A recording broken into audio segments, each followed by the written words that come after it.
Kita mengerti bahwa infrastruktur adalah penting untuk membuka konektivitas, memperlancar arus lalu lintas, dengan demikian memacu pembangunan ekonomi. Kita harus tahu bahwa infrastruktur ini adalah dibangun dengan uang rakyat. Saya ingatkan untuk kesekian kalinya bahwa setiap rupiah uang rakyat harus dipakai, digunakan sebesar-besarnya untuk kepentingan rakyat. Untuk pihak pekerjaan umum dan pihak yang melaksanakan pembangunan tersebut, terima kasih atas perencanaan pelaksanaan yang baik. Yakinkan bahwa semua yang dibangun adalah sesuai spesifikasi. Yakinkan bahwa efisiensi dan kualitas dipertahankan.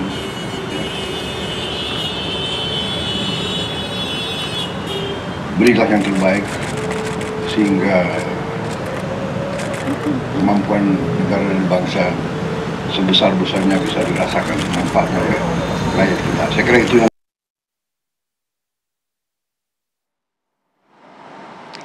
Selain kita akan bicarakan lebih lanjut mengenai catatan dari Prof. Didin tadi, ada modus-modus kebocoran, sehingga kalau dikatakan menghemat perjalanan dinas, menghemat kemudian kegiatan-kegiatan seremonial, seminar, itu tidak hanya sampai atau tidak hanya mencukupi 30% tersebut kebocoran anggaran yang sudah ada. Tadi kita juga simak, kita juga dengarkan apa yang menjadi pesan dari Presiden Prabowo Subianto. Infrastruktur dibangun dengan uang rakyat, sehingga kemudian harus dibangun sesuai dengan spesifikasinya, harus efisien dan juga harus betul-betul bermanfaat, tidak sia-sia. Ada catatan mengenai hal ini juga, kebocoran anggaran dari pembangunan infrastruktur yang dinilai sia-sia selama ini, Pak Lisman. Yang bukan infrastrukturnya yang sia-sia ya, tetapi kualitas dari infrastrukturnya itu yang membuat rakyat menderita gitu loh. Nah, kalau ini terjadi terus, yang akan membayar pajak kan rakyat ya, tetapi mereka menurun terus kemampuan daya beli mereka, dan kita akan dapat apa? Nah, itu kan yang selalu yang secara sekilas diingatkan oleh Bapak Presiden ya. Biarkan dulu uang itu mengalir ke bawah kan gitu. Ibarat makanan ya, jangan comot dulu, bagi dulu semuanya baru kita melihat pertumbuhan kan gitu. Nah, ini sekarang belum apa-apa kan sudah mau dipestakan ini nih. Si Pak ini sudah mau dibikin pestanya gitu loh. Jangan dulu dong pakai pestanya. Karena gini ya, kalau uang itu mengalir ke sektor-sektor ekonomi ya, masuk sampai ke bawah, rakyat kita punya daya beli yang lebih baik lagi, kan mereka kan akan mendrive bisnis kan. Ketika bisnis berkembang, kan itu kan berarti akan menyerap tenaga kerja. Dan ini akan terjadi dengan semesti apa adanya. Pak Prabowo kan orang bisnis, nah beliau paham betul itu kan. Nah sekarang bagaimana tanggung jawab kita semua secara keseluruhan ya, ini adalah public money. Seperti yang saya contohkan, saya bukan soal pencurian mesin jahitnya, tapi bagaimana hati nurani orang yang berani mengakali itu ya. Sementara dengan 100 mesin jahit misalnya, itu kan sudah mendrive 100 orang pekerja kan gitu. Kira-kira begitu maksud saya, bukan maksud saya bahwa ini soal pelanggaran kecil ya, dan itu kan terjadi baik dalam kualitas jalan di pedesaan itu kan masih ada jalan yang di sana terus nggak ada jalannya lagi. Nah, bagaimana ini dihayati oleh si birokrat, barisan birokrat yang harus respect kepada presiden sebagai penanggung jawab rakyat ya. Nggak ada pihak lain yang bertanggung jawab pada rakyat kecuali presiden dan elected official yang lain, dan artinya DPR kan gitu. Dua pihak ini yang dipilih oleh rakyat untuk melakukan segala sesuatu kepentingan rakyat. Baik. Begitu loh. Ya, baik. Nah, berikutnya juga Pak Wihadi, silakan diberikan tanggapan terhadap modus-modus kebocoran tadi yang disampaikan oleh Prof. Didin sebelum jeda. Kalau hanya mengurangi kegiatan seremonial, tentunya itu hanya kecil saja dampaknya, begitu Pak Wihadi. Termasuk juga tadi seruan dari Pak Prabowo Subianto, pemanfaatan anggaran untuk membangun infrastruktur yang memang tepat sasaran dan juga tepat spesifikasinya. Pak Wihadi, silakan. Ya, apa yang disampaikan oleh Prof. Didin itu kalau kita melihat total daripada anggaran terus kemudian dipotong 30%. Tapi perlu diingat bahwa anggaran itu 40%-nya itu hampir 50% ya mungkin itu adalah untuk belanja pegawai. Artinya itu adalah untuk pegawai. Belum kita bicara mengenai masalah belanja barang, terus kemudian juga ada transfer daerah.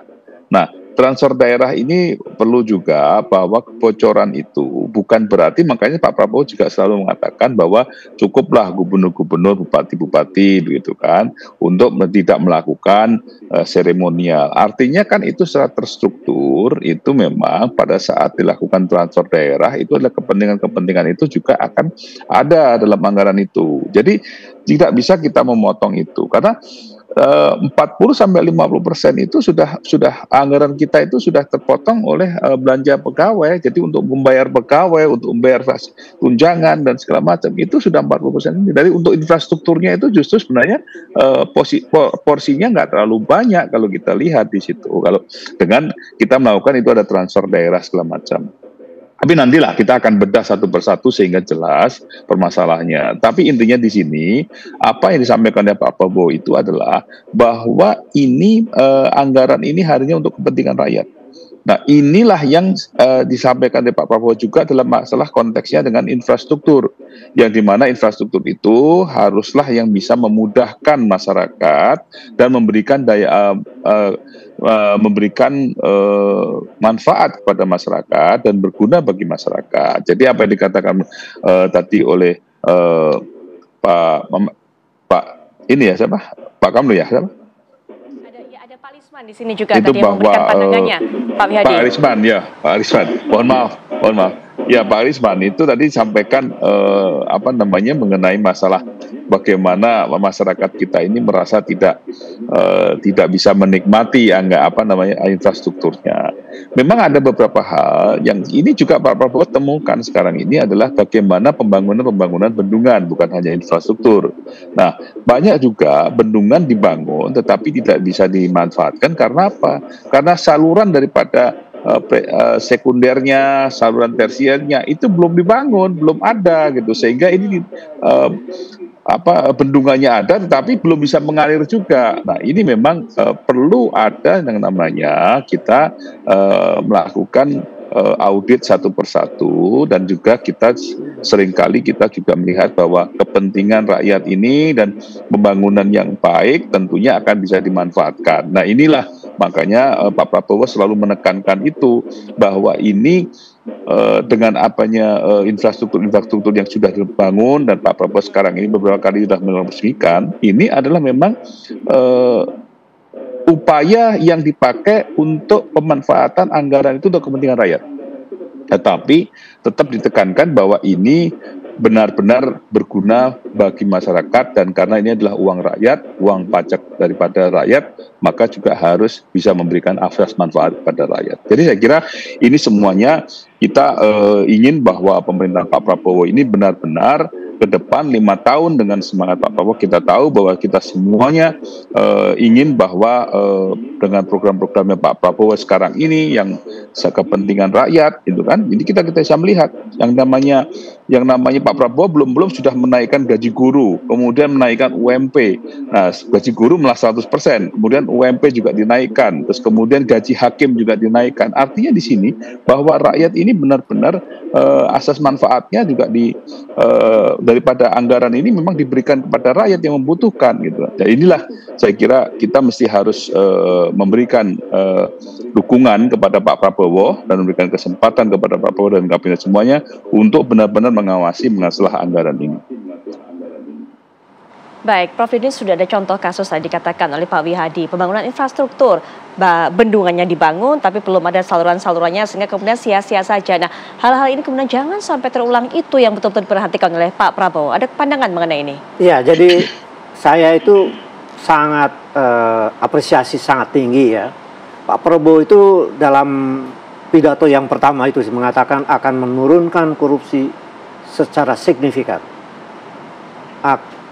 Akan melarang penggunaan APBN, penyalahgunaan APBN oleh perorangan, kelompok, partai, dan lain sebagainya.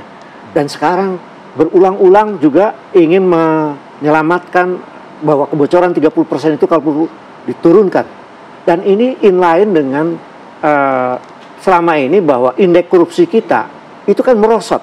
Yang pernah 0,71, 0,41 sorry, itu tinggal 0,32. Jadi korupsi memang sangat tinggi. Oke. Kemudian ICOR kita 0,6 lebih, ya kan? Waktu zaman Pak Harto itu 0,5. Jadi inefisiensi juga naik. Ketidakefisien itu naik. Jadi ini adalah sangat tepat Pak Prabowo untuk terus-menerus mengatakan bahwa kebocoran APBN yang 30% kalau perlu diturunkan hanya 10% gitu. Ya, dalam waktu 2 tahun, 3 tahun. Baik. Dan Pak Prabowo bisa bekerja sama dengan atau menguak dari BPKP dan BPK apa itu modus-modus kebocoran itu. Oke, baik. Itu yang saya maksud adalah inefisiensi, inefektivitas, kemudian korupsi, dan tidak terpenuhnya spek. Nah, oleh karena itu, di samping itu nanti setelah tahu seluruh modus-modus itu, lalu dia perintahkan kepada seluruh menteri, seluruh kepala daerah agar punya indeks keberhasilan. Masing-masing itu dengan kebocoran yang harus ditekan sampai sekian persen. Dan indeks keberhasilan yang outputnya dan outcome masyarakat yang diterima masyarakat harus jelas. Itu saya kira bisa dikuantifikasi, dan perintah itu tinggal nanti di operation room-nya itu tinggal ngecek aja itu. Menteri tertentu ada kemajuannya nggak di dalam penurunan kebocoran, dan ada kemajuannya nggak output dan outcome yang diterima masyarakat. Jadi saya kira ini perlu dukungan, karena memang ini sangat serius disampaikan berulang-ulang, dan saya kira ini adalah momentum ya, masyarakat juga untuk mengawal ini semua. Baik. Termasuk Pak Wihadi, saya kira tadi di DPR, di Banggar juga sama-sama agar memang ini sinergi semua lembaga ya mendukung ini. Ya, Prof Didin sudah sampaikan tadi bagaimana step by stepnya apa yang harus dilakukan untuk bisa menjamin melaksanakan tadi instruksi dari Pak Prabowo untuk menetapkan anggaran, dan juga anggarannya semuanya digunakan untuk masyarakat. Penutup, silakan Pak Lisman. Ya, dan saya kira yang tidak kalah pentingnya, dampak dari pola lama itu kan ego sektoral. Ya, karena di situ banyak hal yang ya macam-macam kan. Nah, sekarang memasuki situasi ini tampaknya Bapak Presiden minta kompak semua dalam kolaborasi lah. Iya. Jadi kalau ada misalnya beliau ini di Kabupaten A dan Kabupaten B, saya bisikin, saya mau bangun jalan di sini. Oh, jangan dulu dong. Oke, yang mana maksudnya kan gitu. Nah, ini kan seringkali kan dua kabupaten yang berdampingan melakukan hal yang tidak efisien karena tidak didiskusikan dulu kan gitu. Nah, dan sinergi dan juga sense of kompak lah kan gitu. Betul, ya. Betul. Beliau mengharapkan seluruh kompak untuk pada masa-masa ini, mumpung beliau masih bisa. Kan umur beliau kan sudah sekian tahun ya. Minimal dia sudah menyampaikan sesuatu yang terbaik untuk dilanjutkan oleh presiden-presiden yang lain, begitu Bu. Baik, Pak Lisman terima kasih, Pak Didin juga terima kasih sudah memberikan pandangannya apa yang harusnya dilakukan oleh pihak pemerintah tentunya untuk bisa menjamin terlaksananya instruksi dari Presiden Prabowo Subianto tersebut.